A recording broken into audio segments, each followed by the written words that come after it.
Film देखने के बाद जब हम किसी कंटेंट के बारे में बात करते हैं तो जाहिर सी बात है, मेरे चेहरे पर एक स्माइल है तो मुझे फिल्म बहुत अच्छी लगी है। एंड मेरे जैसे बहुत ऐसे लोग हैं जिन्होंने फिल्म को बहुत सराहा है और प्यार दिया है। फरहान, आपसे ही जानूंगी, आपके तो फ्रेटर्निटी से लोग बहुत प्यार दे रहे हैं। मैंने आज हरभजन सिंह का भी पोस्ट देखा, Sachin, everybody is talking about the film. तो ये वैसा हो गया ना जब एग्जाम देने के बाद रिजल्ट आता है and you feel very proud about it. Yeah, to a certain extent that is true. It always हमेशा बहुत खुशी होती है, अच्छा लगता है, सिर्फ खुद के लिए नहीं, पूरे टीम के लिए, कि लोगों को फिल्म इतनी पसंद आई है। और जो आपके खास तौर से दोस्त हैं और जिन लोगों का काम आपको पसंद है, वो फिल्म से हो या जैसे आप कह रही है स्पोर्ट्स से हो, जब वो आपको मैसेज करते हैं तो एक अच्छी, एक बहुत स्पेशल फीलिंग होती है उसे पढ़कर। जी बिल्कुल। दोस्तों की बात, घर परिवार में फादर की घर तरफ से। परिवार ने तो मतलब स्क्रिप्ट पढ़ी थी, शूटिंग के दौरान बहुत बातें चली थी फिल्म की, तो they feel like they're a part of the film only. लेकिन मैंने उन्हें फिल्म दिखाई कुछ हफ्ते 10 दिन पहले उन्होंने फिल्म देखी थी और सभी को अच्छी लगी। उन्होंने कुछ दोस्तों को भी दिखाई थी फिल्म, सभी ने बहुत अच्छी बातें कही, तो इट फेल्ट वेरी वेरी। और फरहान, जब स्पोर्ट्स फ्रेटर्निटी से इस तरह की अप्रिसिएशंस आती हैं तो एक अलग बात होती है, क्योंकि वो उनका जॉना है, वो उन्होंने वो everybody has gone through a phase. तो और उसके बारे में अगर बात करें, हाँ, सचिन वो हो या बिल्कुल जो आप कह रही हैं बिल्कुल सही बात है, क्योंकि जो जिंदगी हम दिखा रहे हैं पर्दे पर, वो एक कुछ एक तरफ से अगर आप देखा जाए तो उन्हीं की जिंदगी है, जो एक स्पोर्ट्समैन की स्ट्रगल होती है या स्पोर्ट्स वुमेन की स्ट्रगल होती है। तो और सब ने अपने करियर में डिसअपॉइंटमेंट्स फेस किए हैं। कुछ कप जो जीतना चाहते थे वो कप नहीं जीते हैं, या इंजरी की वजह से उन्होंने यहाँ तक ओलंपिक्स भी मिस हुए हैं काफी स्पोर्ट्स लोगों की। तो the comeback in sports is the very very big thing. किस तरह से आप अपने आप को वापस उस मुकाम पर लाते हैं या उस पोजीशन पर लाते हैं जब जहां आप अपना बेस्ट खेल सकें या परफॉर्म कर सके या कोई टूर्नामेंट जीत सके। तो for them to identify with it, for them to reach out and say that they appreciate the work is a very special feel. Right. Farhan, Bhaag Milkha के बाद तूफान, आई थिंक ये जो एरिया है इसमें आपने अब वो महारत हासिल कर ली कि हाँ स्पोर्ट्स नहीं, जिस तरीके से, in fact I what I loved in the film was the process. और आपने अपने शरीर के साथ, अपने आप के साथ आपने मेहनत बहुत की है। I mean we could see the hard work. तो पहले हम लोगों ने इसके बारे में इतनी बात नहीं की कि क्या कुछ what you have gone through, how you did it. थोड़ा अगर अपनी जर्नी बताएं फिल्म के बाद, अगर लोग जानना चाहें। हाँ, जो जर्नी थी वो मतलब ट्रेनिंग के पहले दिन से अगर मैं काउंट करूं और शूटिंग के आखिरी दिन तक 18 महीने लगभग लगे। तो 1.5 साल की जर्नी थी इस फिल्म पे। और मुझे बॉक्सिंग सीखनी थी।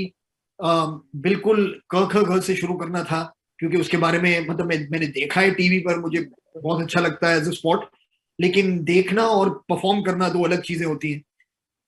तो to learn all of that was important.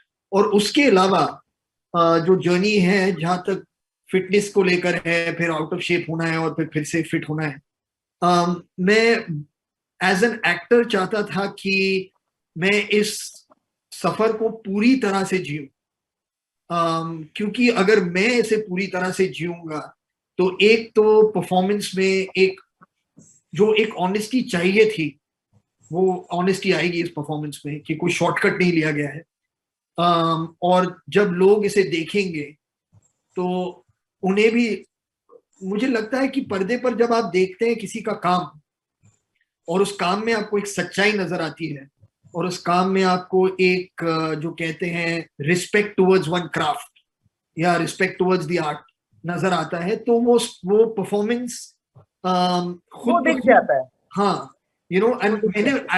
मैंने महसूस किया है दूसरे लोगों की परफॉर्मेंस ऐसे देखकर कि यार कमाल कर दिया, क्योंकि अपने आप को झोंक दिया बिल्कुल उसमें। बिल्कुल तो झोंक दिया, मतलब वो रिग्रेस, वो लग रहा था कि यार, मतलब सच में अगर इनको भेज दिया जाए ना फाइटिंग रिंग में, कुछ करके आ जाएंगे अभी, मतलब the kind of, yes yes of course, I mean that was scene. और So आपने that was कभी, important to me for the experience as an actor and also to give an experience to the audience. Both were equally as important. आपने इससे पहले ऐसे fights देखे हैं, मोहम्मद अली को देखा है या किसी को फॉलो किया है, कभी मौका मिल पाया था फरहान? जो मेरी इंट्रोडक्शन थी बॉक्सिंग से, जिस जनरेशन से मैं हूँ, उस वो इंट्रोडक्शन थी माइक टाइसन के जरिए। तब माइक टाइसन हेवीवेट चैंपियन थे वर्ल्ड के, और उन्हीं के फाइट्स हमें यहाँ पर दिखाए जाते थे। बाकी जो थे डिवीजन ज्यादा यहाँ पर देखने को मिलता नहीं था, लेकिन माइक टाइसन के फाइट्स हमेशा आते थे टीवी पर। आइडल होते थे वो सबके। हाँ बिल्कुल। तो उनकी उनके जरिए मैंने बॉक्सिंग में मेरी दिलचस्पी थोड़ी बहुत शुरू हुई।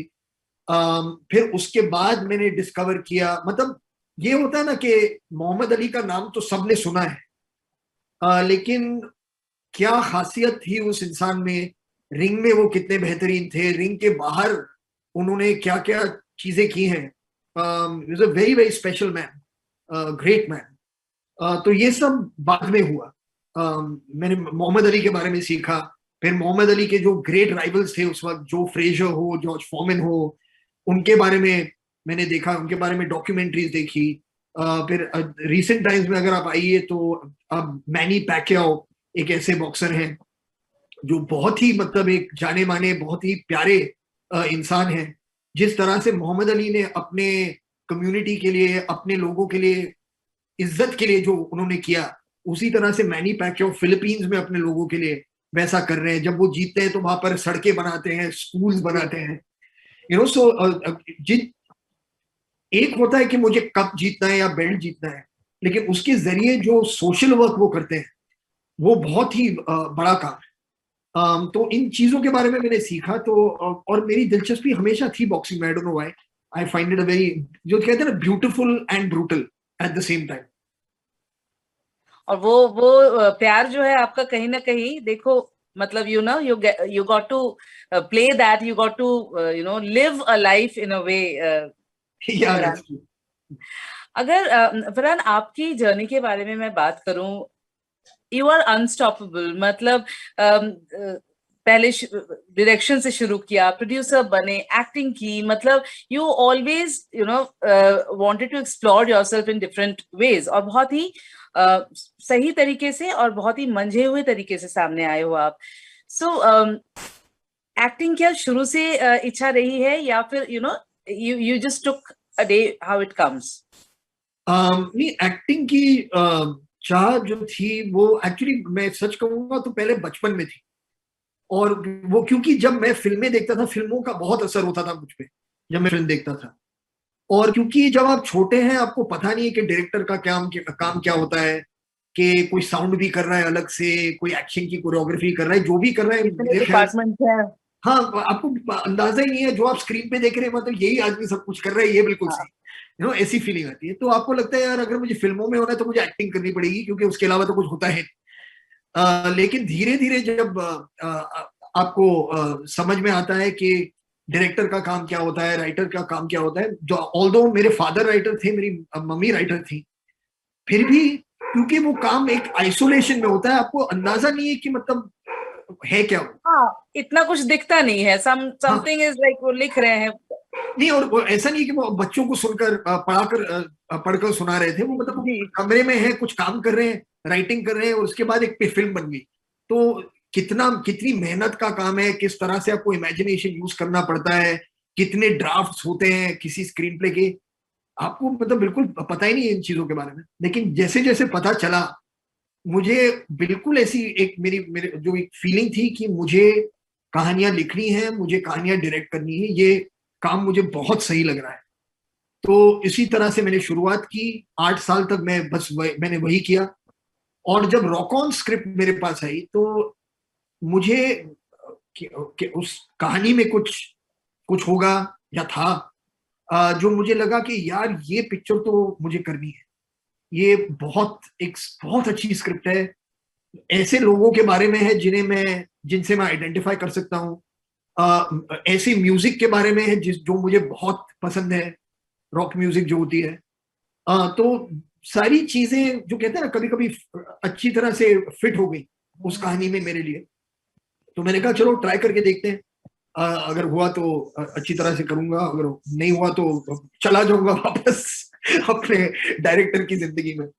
लेकिन इतना अच्छा अनुभव था वो, और एक अलग तरह का जो कहते हैं ना एक क्रिएटिव एक्सप्रेशन और एक फ्रीडम जो मिली उसके जरिए, फिर मुझे लगा कि यार ये फिर से करना चाहिए।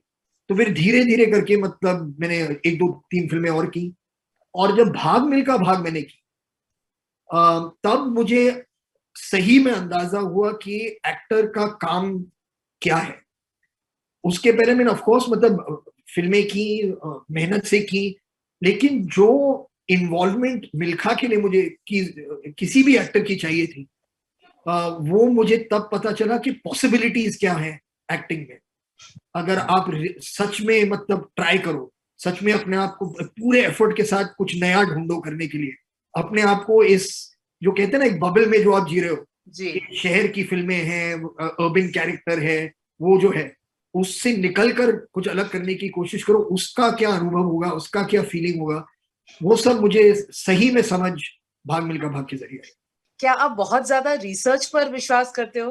क्योंकि इस तरह की फिल्में ऐसे नहीं करते, ऑब्वियसली एक बैक थॉट होता है, तो किस तरह से फिल्में चुनते हो? रॉक ऑन आपकी पसंद की थी, या फिर कुछ चीजें अच्छी लगती है हमको वो करने को मिलता है, लेकिन एक्टर्स तो एक्टर्स हैं, आप लोग हर तरह के किरदार को आप निभाते हो, so how, what is your approach towards your work? My approach, honestly, Joyita, is to be honest to myself in choosing a project. क्योंकि अगर मुझे ही नहीं लग रहा है कि ये सही है, अगर मुझे नहीं लग रहा है कि यार अगर ये मैंने नहीं किया तो मतलब I will not be able to live with it, I have to do it, जब तक वो फीलिंग नहीं आती I don't feel like I should say yes.